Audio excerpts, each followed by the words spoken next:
Welcome to V3 news లక్ష్యం సమాజహితం. నేను మీ ప్రవళిక. మనం ఈరోజు ఉగాది పండుగను జరుపుకోవడానికి ఎవరింటికి వచ్చామో తెలుసా? ఒక నటిగా, ఒక సమాజ సేవకురాలిగా తన కమ్యూనిటీలో ఎవరికి ఏ ఇబ్బందులున్నా పోరాడుతూ సమస్యలను పరిష్కరిస్తున్న కీర్తిలత గౌడ్ గారి ఇంటికి వచ్చాము. మరి వెళ్ళిపోదామా? నమస్కారం మేడం. నమస్తే అండి. ఎలా ఉన్నారు? బాగున్నాను. Happy Ugadi. Happy Ugadi madam. మీరు ఇక్కడ కీర్తిలత గారి కాకుండా మణికొండ మహాలక్ష్మి గారు చాలా పాపులర్ అయ్యారు. ఈ మణికొండ మహాలక్ష్మి గారు అంటేనే బాగా తెలుసు అందరికీ. అసలు ఇది ఎలా? మణికొండ మహాలక్ష్మి అని అంటే నేను మణికొండ మహాలక్ష్మి అని ఒక ఛానల్ని పెట్టడం జరిగింది.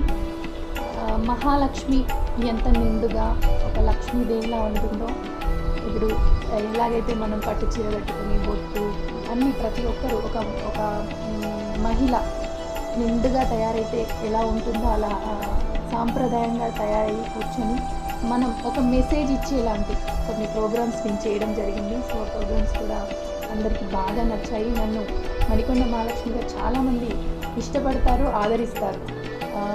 ఇప్పుడు కొంచెం బిజీ అవ్వడం వల్ల ఇంకా ఎక్కువ ప్రోగ్రామ్స్ చేయలేకపోతున్నాను. ఎందుకంటే నేను షూటింగ్స్ చేస్తున్నాను అండ్ పాలిటిక్స్లో అండ్ సోషల్ వర్క్ ఇదంతా కూడా బిజీగా ఉండడం వల్ల ప్రోగ్రామ్స్ చేయలేకపోతున్నాను. అందరు అడుగుతున్నారు, మణికొండ మహాలక్ష్మి ఎక్కడుందమ్మా, ఇంకా కనిపిస్తలేదు, తొందరగా చేయండి అమ్మా అని. తప్పకుండా చేస్తాను. మణికొండ మహాలక్ష్మిలో ఇంకొక క్యారెక్టర్ కూడా, అంటే నేనే డ్యూయల్ రోల్గా ఇంకొక క్యారెక్టర్ కూడా ఇంట్రడ్యూస్ చేస్తాను, వెంకటలక్ష్మి అని. అంటే విలేజ్లో నుంచి వచ్చే ఒక క్యారెక్టర్ అనమాట. అది కొంచెం మాస్ ఉంటుంది. సో దాన్ని కూడా చాలామంది అభిమానిస్తారు. నిజంగా నన్ను అభిమానించిన ప్రతి ఒక్కరికి కూడా నా హృదయపూర్వక ధన్యవాదాలు.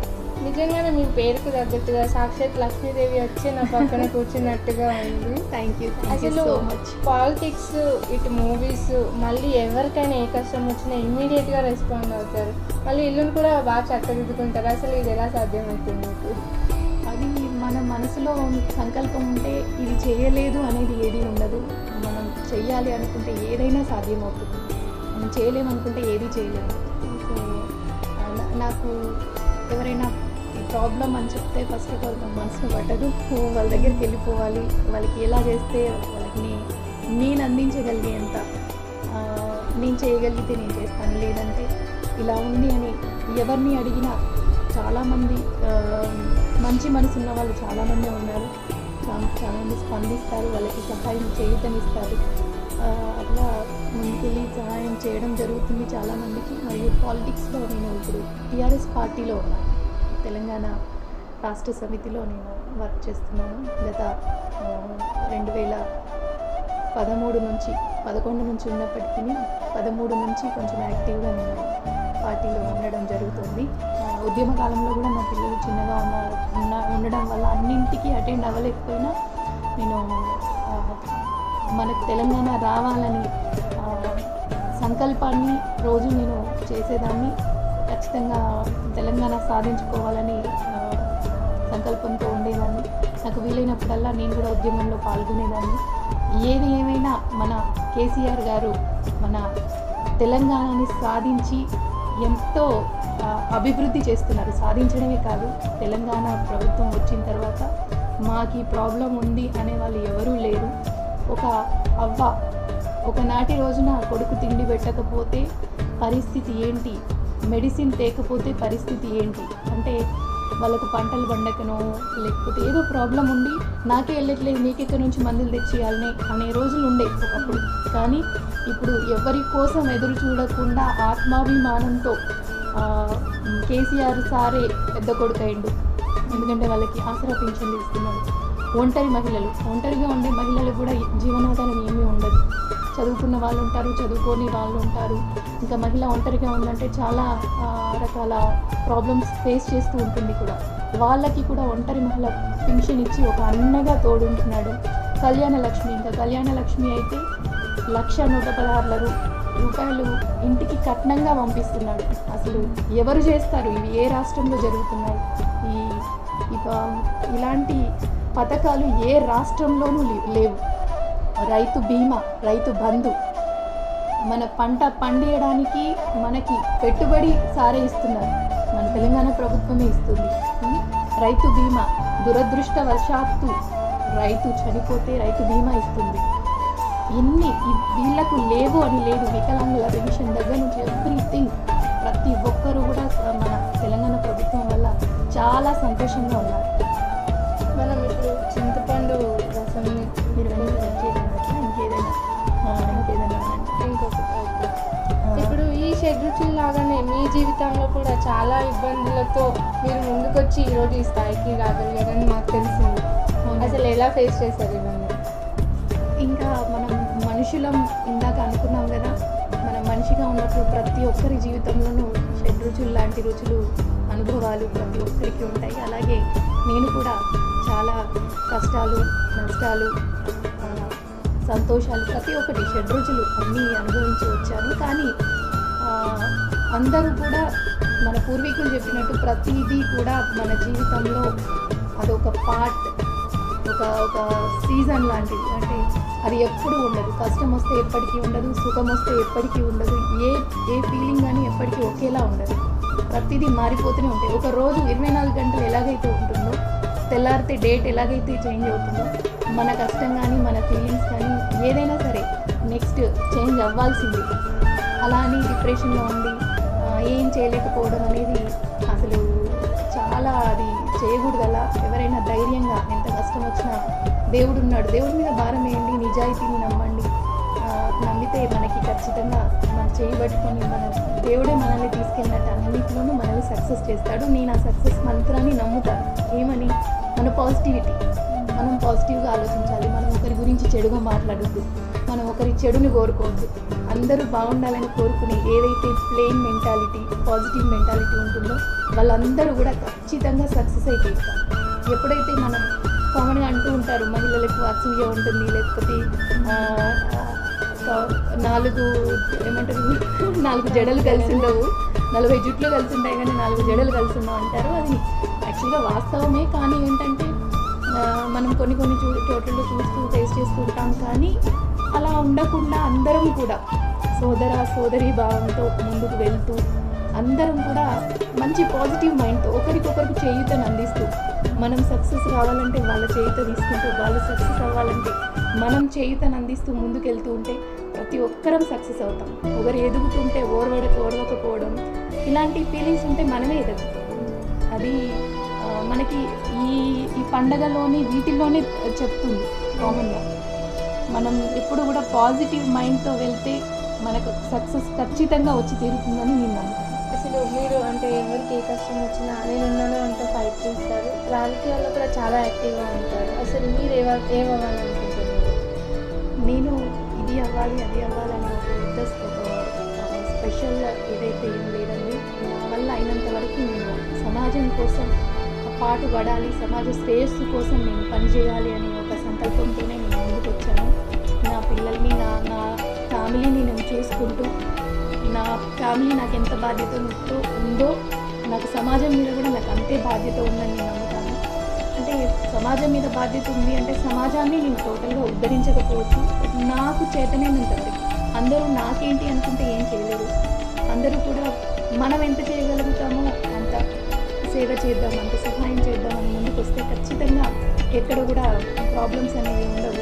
మన చుట్టుపక్కల వాళ్ళకి, మన దూరంగా ఉన్న వాళ్ళు మనకు కనిపించారు కానీ మన చుట్టుపక్కల వాళ్ళకి మనం తోడుగా, చేదోడు బాదోడుగా తోడుగా ఉంటూ ముందుకు వెళ్తూ ఉంటే ఏదైనా అవుతుంది. ఇంకా పొలిటికల్గా అంటే మనం కష్టపడుతూ వెళ్తూ ఉంటే మనకి ఖచ్చితంగా గుర్తింపు వస్తుంది. మనకి ఏదైతే కరెక్ట్ అనేది మన పెద్దవాళ్ళు మనల్ని నిర్ణయించి మనల్ని ముందుకు తీసుకెళ్తారు. అది నేను నమ్ముతాను. ఇప్పుడు మనం చూసుకుంటే మహిళలు అన్ని రంగాల్లో ఉన్నారు. మీరు మహిళా శక్తికి నిదర్శనంగా ముందుకు వెళ్తున్నారు. అసలు ఏం చేశారు? అవును, మరి ఒకప్పటి రోజుల్లో ఆడపిల్లను బయటికి పంపించాలంటే భయపడేవాళ్ళు. మరి ఇప్పుడు మన అలాంటి రోజులు లేవు.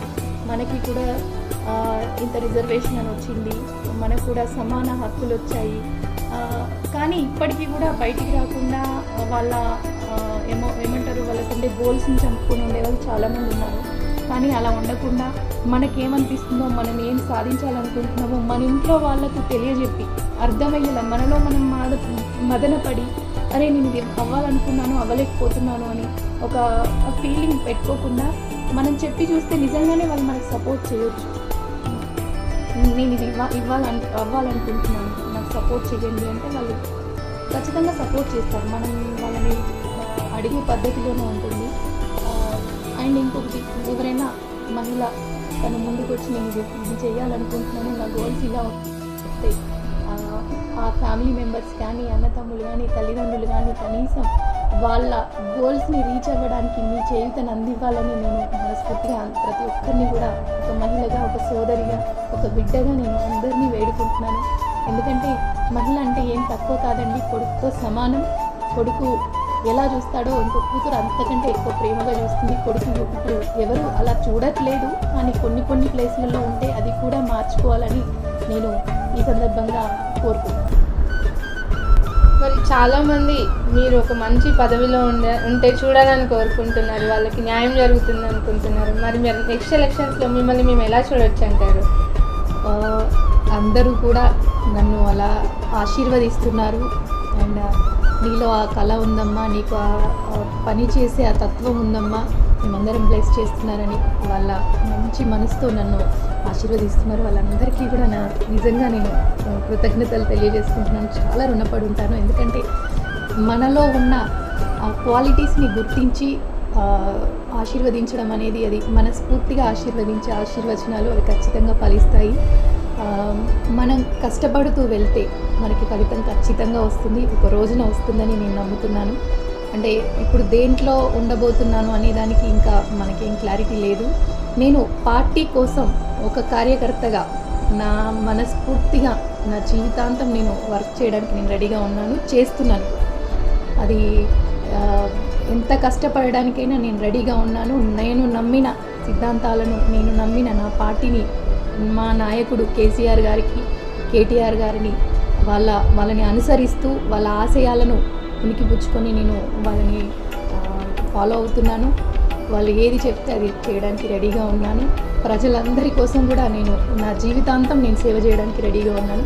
మనం కష్టపడుతూ వెళ్తూ ఉంటే మనకి ఏదో ఒక రోజు ఖచ్చితంగా మన కష్టానికి గుర్తింపు అనేది మన పార్టీ, మన పెద్దలు ఖచ్చితంగా మనకి ఇస్తారనే నమ్మకంతో వెళ్తున్నాను. ఖచ్చితంగా వస్తుంది. మరి ఎలక్షన్స్ కూడా దగ్గరికి వస్తున్నాయి. వచ్చే ఎలక్షన్స్లో వేరే పార్టీకి అవకాశాలు ఏమైనా ఉన్నాయంటారా? మరి టీఆర్ఎస్ గవర్నమెంటే హ్యాట్రిక్ కొట్టబోతుందంటారా? ఖచ్చితంగా టీఆర్ఎస్ గవర్నమెంటే హ్యాట్రిక్ కొడుతుంది. 100కు పైగా సీట్లను ఖచ్చితంగా గెలుచుకోబోతున్నాం. మన కేసీఆర్ గారు కూడా ఖచ్చితంగా చెప్పగలిగారు. అంటే మేము 105 సీట్లకి ఇంకా పైనే మేము గెలవబోతున్నామని మన ప్రెస్ మీట్ పెట్టి చెప్పడం జరిగింది. ఖచ్చితంగా నేను ఇప్పటిదాకా మీకు చెప్పాను, ఒక అవ్వని అడిగినా, ఒక అక్కని అడిగినా, ఒక చెల్లిని అడిగినా, ఎవరిని అడిగినా, చిన్న నుంచి పెద్ద వరకు వాళ్ళ ఇంట్లో ఆత్మీయుడుగా మన కేసీఆర్ సార్ ఉన్నారు. ఆయన్ని ఖచ్చితంగా మళ్ళీ ఆశీర్వదిస్తారు. మళ్ళీ టీఆర్ఎస్ ప్రభుత్వమే ఖచ్చితంగా తెలంగాణలో ఉండబోతుంది, ఉంటుంది.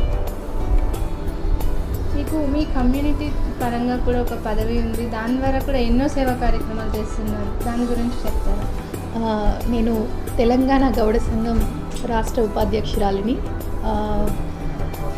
మా గౌడ కులస్తులకు ఏంటంటే 6 అడుగులున్న తాటి చెట్టు ఎక్కి రోజు దిగడం అనేది చాలా అది ఒక టాస్క్ అన్నమాట. సో దాని మీదకి వెళ్ళి రోజు ఒకటి చూస్తూనే ఉంటాము. పడిపోయారు, కాళ్ళు విరిగాయి, చేతులు విరిగాయి, లేదంటే చనిపోయారని ఇదంతా చూసినప్పుడు చాలా బాధేస్తుంది. సో నేను కూడా అదే ఫ్యామిలీ నుంచి వచ్చిన. మా ఫాదర్ కూడా తాడి చెట్టు మీదకి వెళ్ళి పడితే మేము ఎంత కష్టపడ్డాము, ఆ ఫ్యామిలీ ఎలాంటి సిచ్యువేషన్స్ ఫేస్ చేస్తుంది అనేది నాకు, అంటే నేను అది ఫేస్ చేసి వచ్చిన కాబట్టి నాకు ఆ పెయిన్ తెలుసు. అందుకని నేను అలాంటిది ఏదన్నా చూస్తే వెంటనే చలించిపోయి ముందు ఉండడం జరుగుతుంది. నన్ను అందరూ కూడా చాలా ఆప్యాయంగా, ఒక సోదరి భావంతో చాలా ఆప్యాయంగా చూసుకుంటారు. నేను చేసే ప్రతి పనికి అందరూ కూడా చేయూతను అందిస్తారు. మన గవర్నమెంట్ కూడా, మన తెలంగాణ రాష్ట్ర ప్రభుత్వం, మన మంత్రి శ్రీనివాస్ గౌడ్ గారు కూడా తాడి చెట్టు మీదకి వెళ్ళి పడ్డ వాళ్ళకి వెంటనే ఎక్స్గ్రేషియా పెంచడం జరిగింది. ఇప్పుడు వాళ్ళకి అది చాలా సహకారం అందిస్తుంది.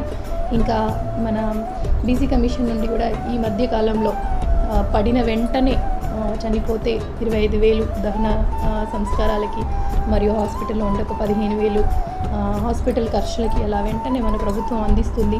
అది ఇదివరకు లేదు, ఇప్పుడే మన బూర వెంకటేశ్వర సార్ గారు మనకి అందించడం జరుగుతుంది. రియల్లీ ఎంతో కొంత ఆ టైంలో మనకి చేయూతనిచ్చే వాళ్ళు ఉండడం అనేది కష్టంలో ఆ కష్టం మనకు వస్తుందని తెలీదు. సడన్గా మనం హాస్పిటల్ పాలైనప్పుడు చేతిలో డబ్బులు ఉండొచ్చు, ఉండకపోవచ్చు. అదొక చిన్న సహాయం. అలాగే ఇంకా ఎంతోమంది ఉన్నతంగా ఆలోచించి మంచి మనసున్న వాళ్ళు కూడా వెంటనే స్పందించి అలాంటి వాళ్ళు మన ఫ్యామిలీయే కదా కష్టంలో ఉన్నారు అని చెప్పి వెళ్ళి ఎంతోమంది సహాయం చేస్తుంటారు. వాళ్ళందరికీ కూడా నేను నిజంగా చాలా కృతజ్ఞతలు తెలియజేసుకుంటున్నాను. ఇంకా ఎవరైనా సరే మనం ఒక మంచి పొజిషన్లో ఉన్నప్పుడు అలా ఇబ్బందుల్లో ఉన్న వాళ్ళకి వెంటనే స్పందించి ఇంకా సహాయం అందించే వాళ్ళు ఇంకొంతమంది ముందుకు వస్తే అందరికీ సహాయం ఉంటుంది. అసలు ఇలాంటి పైనుంచి పడి చనిపోవడం, లేకుంటే కాళ్ళు చేతులు ఇరిగి జీవితాంతం వికలాంగులుగా ఉండడం అనేది ఇంకా దానికి కావాల్సిన మిషనరీస్ అవన్నీ కూడా రావాలని, ఇలాంటివి ఫ్యూచర్లో మన నెక్స్ట్ జనరేషన్కి ఉండకూడదని మేమందరము కోరుకుంటున్నాము. మేము ప్రభుత్వానికి కూడా విజ్ఞప్తి చేస్తున్నాము. ఆ పరంగా మాకు పరిశోధనలు కూడా జరుగుతున్నాయి. అంటే అంత చెట్టు ఎక్కితే మిషనరీస్ ఎలా సపోర్ట్ చేస్తాయి ఏంటి అని చాలా పరిశోధనలు జరుగుతున్నాయి. ఇంత డెవలప్ అయిన టెక్నాలజీలో ఖచ్చితంగా అవి కూడా వస్తాయని మేమందరం నమ్ముతున్నాము. Thank you madam. ఈ శుభదినం అనేది మీ జీవితంలో ఎన్నో శుభాలు కలగాలని, మీరు చేసే మూవీ కానివ్వండి, మీరు చేసే ప్రజాసేవ కానీ ఇలాగే ముందుకు వెళ్తూ ఎన్నో శుభాలు కలగాలని మా V3 తరఫున మేము కోరుకుంటున్నాం. థ్యాంక్ యూ వెరీ మచ్ అండి. Thank you. నన్ను ఆశీర్వదించే ప్రతి ఒక్కరికి కూడా నేను ఉగాది శుభాకాంక్షలు తెలియజేసుకుంటూ కృతజ్ఞతలు తెలియజేస్తున్నాను.